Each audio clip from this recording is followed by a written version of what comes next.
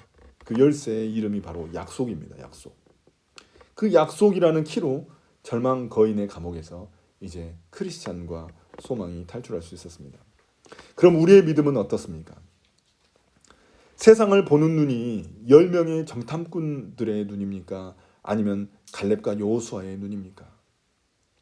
영적인 상상력, 그 상상력이 결국 우리의 믿음입니다. 하나님의 약속을 믿고 신뢰하는 사람은 눈에 보이지 않는 하나님을 바라볼 수 있습니다. 아무리 내 삶이 퍽퍽하고 어려워도 그 너머에 적과 꿀이 흐르는 하나님의 나라를 볼 수 있는 사람입니다. 이제 한 예화를 소개하면서 오늘 말씀을 마무리하려고 합니다. 2009년 US 에어웨이즈 1549편이 155명의 승객을 태우고 뉴욕 라가디아 공항을 떠나서 노스캐롤라이나 샬롯을 향해서 가고 있었습니다. 비행기가 155명을 태우고 그렇게 가고 있었다는 거예요. 그러던 중 이륙한 지 2분 만에 갑자기 날아든 새들과 부딪혀가지고는 엔진 2개를 모두 다 잃어버리고 맙니다. 엔진 1개만 남아있어도 어느 정도 비행을 할 수 있는데 2개 다 문제가 생겨버리면 추락할 수밖에 없습니다. 비행기는 이제 바람을 타고 움직이는 글라이더처럼 변해버렸고 이제 곧 추락하는 것 말고는 방법이 없습니다. 그때 비행기 기장에게 주어진 시간은 단 208초.